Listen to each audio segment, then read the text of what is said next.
Hello. Today we'd like to talk about key features of our DBS deep banding system on our 4700 40-foot frame and our 4560 60-foot frame. The main advantage of incorporating these two together on our 4700 series frame is the 3 sections, and each section goes to the center pivot of its wing. So it acts like a center tandem function where this knuckle can raise up or lower down, and it pivots side to side. We'll highlight this feature when we unfold it. Right now in transport, we are around that 14.8 to 15 foot transport width. Our center section has center tandem wheels to easily contour over terraces and easy change out if you have any tire issues. Today with us we have the DBS fertilizer unit, the deep banding system. The units are available in 15, 20, and 30-inch band spacing. Our primary blade is a 24-inch, 6mm single bevel blade at a 3-degree angle, allowing for a very narrow slot for very minimal soil disturbance. We incorporate a depth band which allows you deep placement at 5.5 inches, and you can do it at high speed. All of the units, regardless of band space, are identical from front to back. We have side-to-side adjustment. On the closer wheels we have pitch adjustment. We can also preload using a torsion block instead of a spring. Each unit has active down pressure available to 3,000 pounds, which is excessive. There are no daily grease points or maintenance requirements on the units.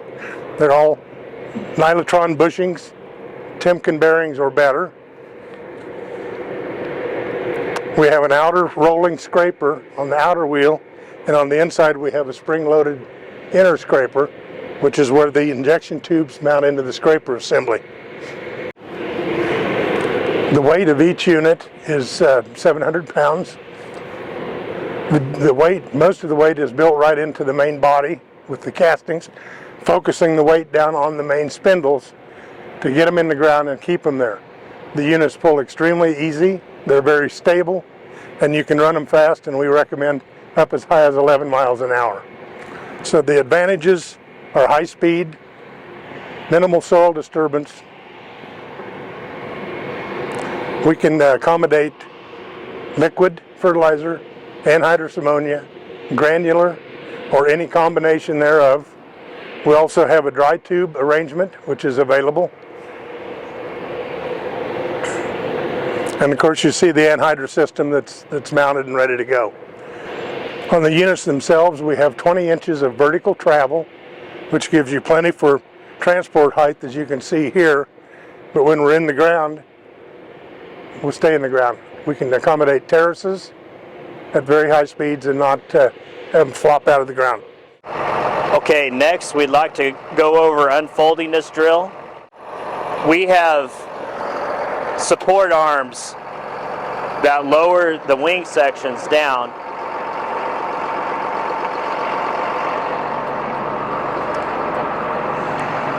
And they're cradled on this center tandem system.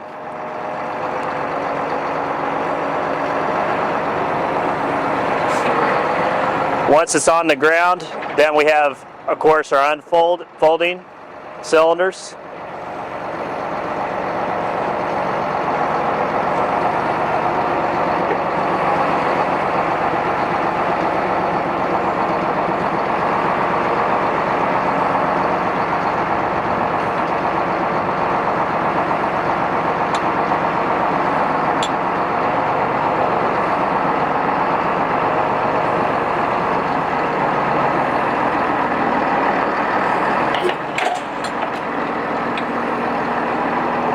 Now this is in infield position. You can get a better look at our lift arms and the C channel that lifts the center tandem system up.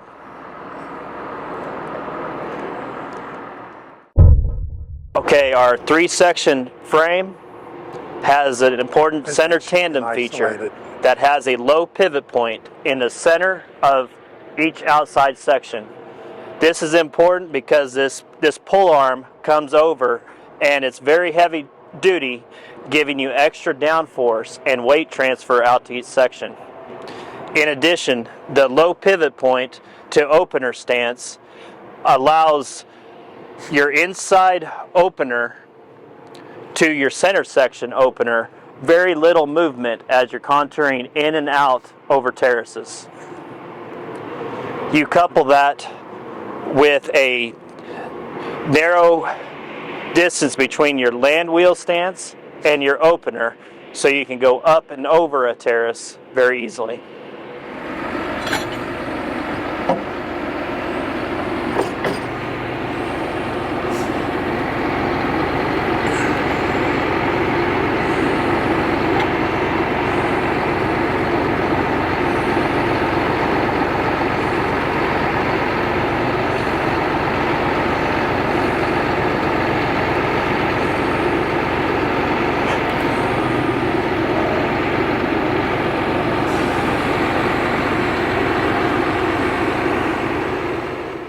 This morning we're with Mike Fremel, Green, Texas, with Fremel Family Farms, operator of the DMR opener, the high-speed fertilizer opener. And we stopped by to see Mike today and talk about the units and how they've incorporated them into their operation.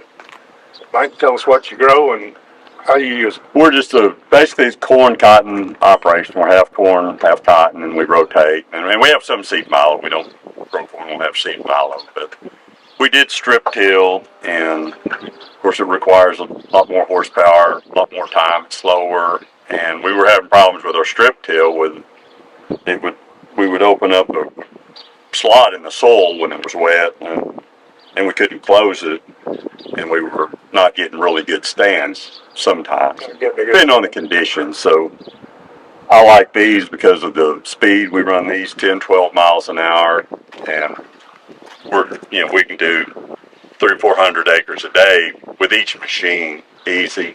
And you have two 40-foot rigs. Two 40-foot rigs. One set for cotton on 20s and one set for your corn on 15s. Right, 30-inch right. combination. So. Right, and we've just had tremendous luck, very durable. I mean, we have run over, ours have probably been over, that's right, I'd have to think about that in a minute, but each one probably goes over 10,000. They've probably been over 40,000 acres apiece. Easily, yes, I would say. And probably maybe 50. We've overhauled one of them, put some new bushings in it.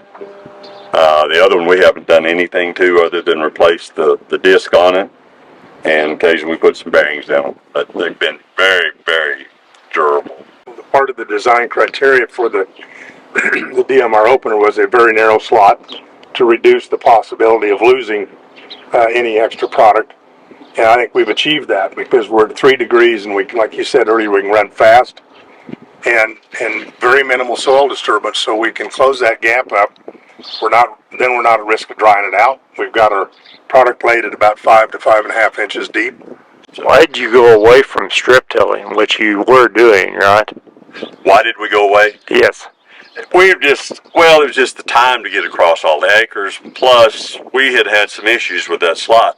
We couldn't close the slot. I mean, you would close the top of it and it looked good, but the seed would germinate and grow down and it would hit an airspace and it would die. Mm-hmm. So you would end up with some poor stands. And our soil's hard. It's this clay. When it's wet, it's hard to work in. But with these rigs, I mean, and it's got to be dry enough. I mean, it can't be too wet, but we don't have any issues with these. And then there's so little disturbance to the soil when you run these. And with a strip till rig, you're running a big 1-inch shank with a point on it, and you're disturbing a lot of soil. And if you get rain behind it, it'll fix those problems.